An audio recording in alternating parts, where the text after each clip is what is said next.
7 multi-party delegations are articulating India's stance against terror in 33 countries across the world. In total, the 7 delegations comprise of 59 leaders. Each delegation is carrying customized dossiers prepared by Indian intelligence and foreign policy experts.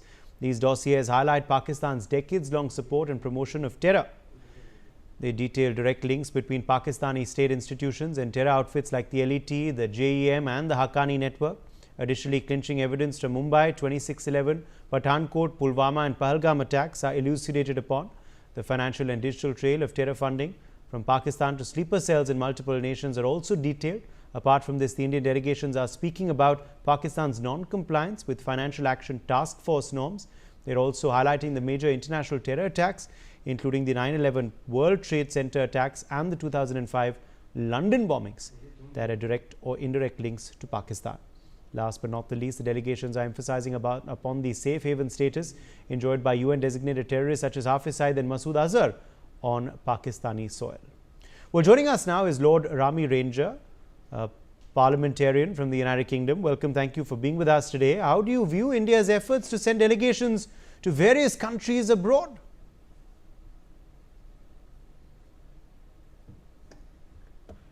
I think it's a very good initiative that people should understand India's narrative, as India has been a victim of terrorism for many, many decades. And, the world should know the consequences of terrorism for themselves also. The terrorism is not confined to India.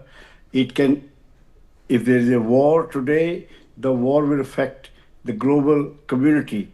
It can't be contained within one area of the world. So therefore, it is in the interest of the whole world to unite against terrorism of any shape, any form.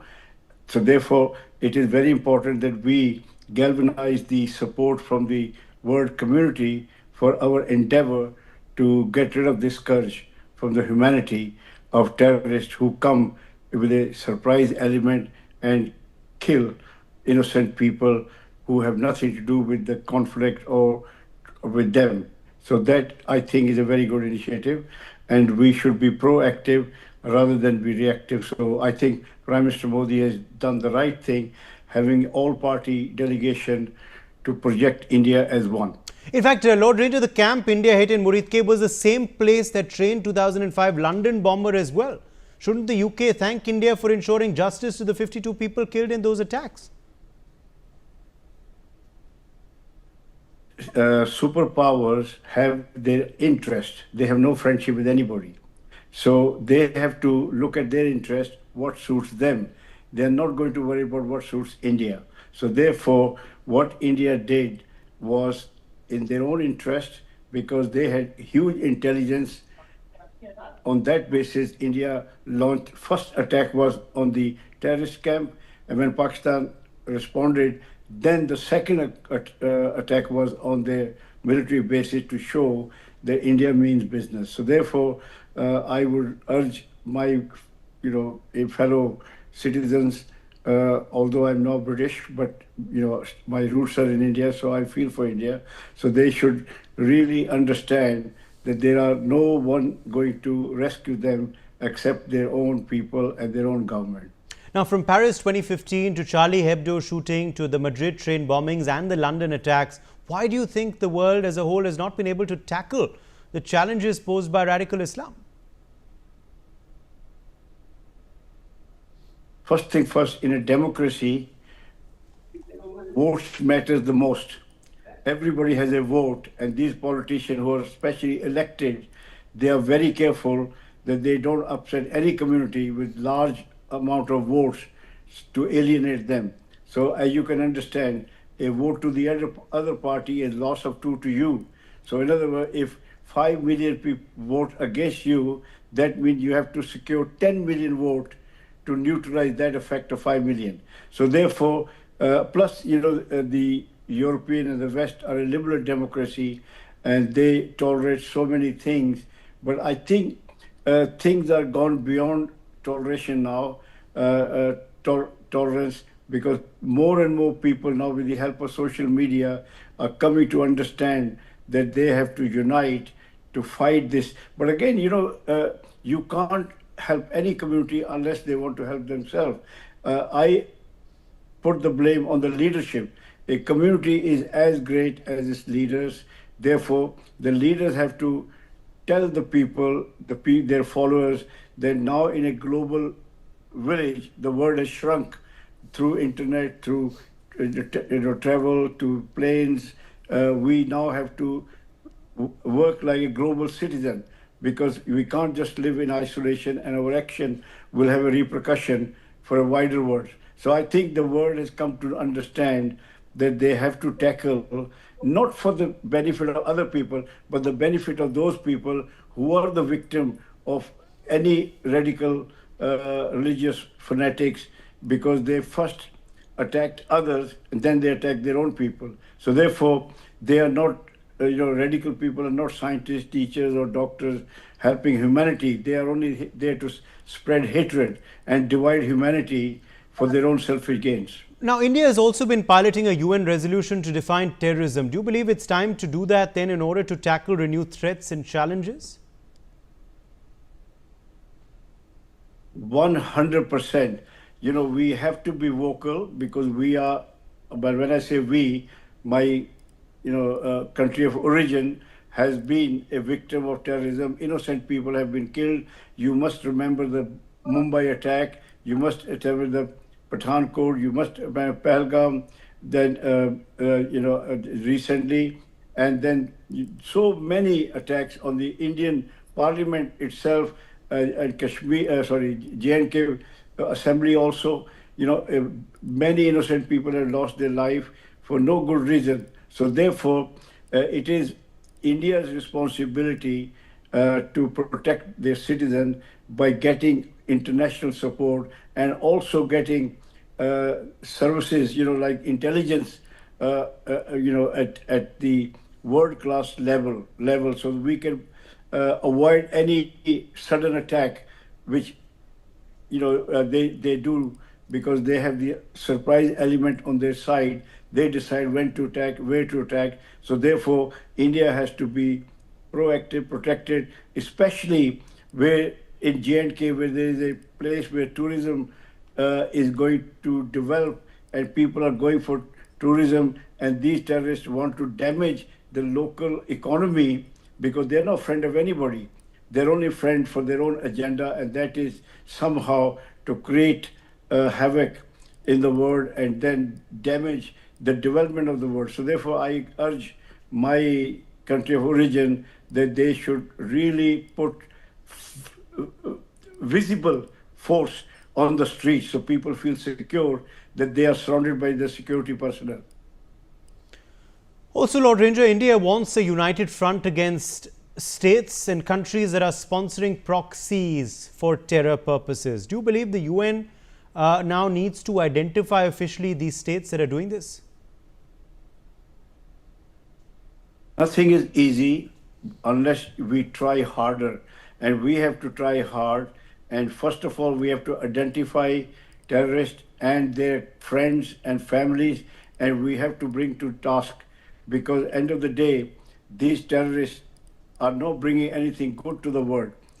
They're merchant of death and destruction. So therefore, Government of India has to keep trying, keep building concessions, the public opinion and the world opinion to support their narrative that we want to declare terrorists as a world phenomena, someone who damaged the society as a whole. And how do we make the FATF respond against terror funding for states?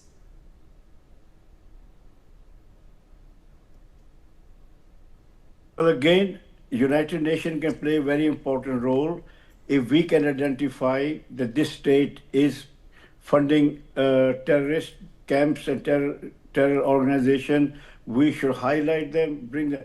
We now have a very robust media, satellites and televisions. We can really make this knowledge known to the world that which state is a terror sponsor, and we should boycott them. And because now, with the grace of God, India is now a very big number 4 economic power in the world, and they have the muscle to stop trade with those countries who harbor terrorists and who support terrorism and also undermine India's rule of law and democracy with their Also, perhaps, Lord actions. Ranger, the world needs to hold terror state sponsors accountable. In one voice, the failure to do that has actually helped lift the spirit of these terror groups. And not just one country is being harmed by them, but the entire world is. I have been saying time and time again, the United Nations, if India is contributing, they should stop contributing to the United Nations, unless, of course, United Nations is not a talking shop. It is actually doing something good. And India has got a lot of good friends now. I mean, America is India's friend. Russia has always been India's friend. Japan, Korea, France, United Kingdom just signed free trade agreement. So the global influence of India is on the rise because of the Indian ancient value of live and let live. Indians are not the type of people who will go and cause any problem to anybody. So Indian community, wherever they go, they become asset for the adopted country. You can already see the richest man in UK is Indian. We also had a prime minister who was Indian.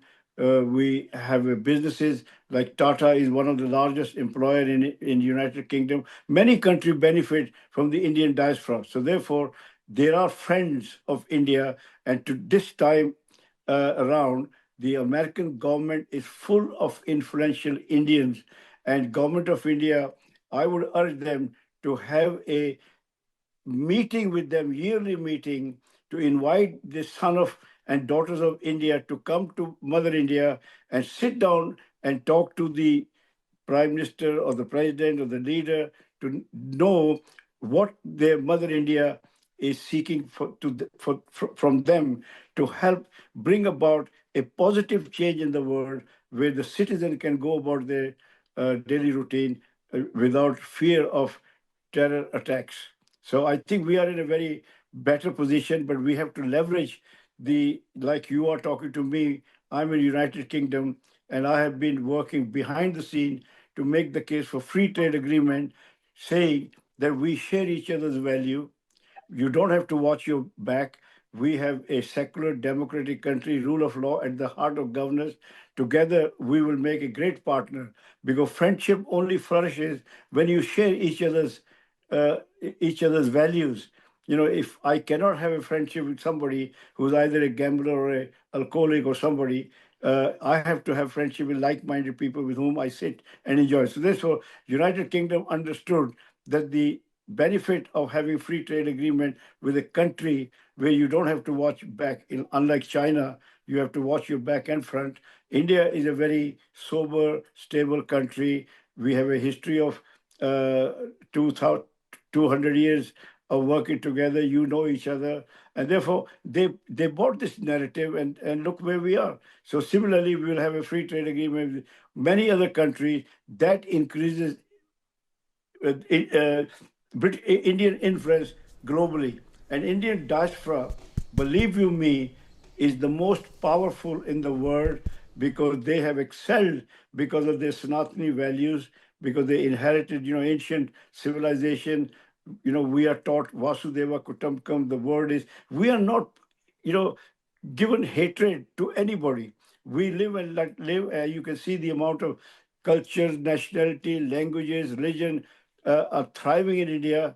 My friend, a Jewish friend, told me the Jews have been in India for 2,000 years and never once they've been persecuted. What a compliment to the Indian civilization. So therefore, we should utilize Indian diaspora. We should connect. A mother who loses her children become very weak. So therefore, I urge to the Prime Minister through your channel to connect with the diaspora. At one time, we had a Minister for Diaspora. We must remain connected globally if India is to have an influence worldwide, and that will be through the Absolutely. Lord Ranger, appreciate you joining us on the broadcast with your perspective on that big story.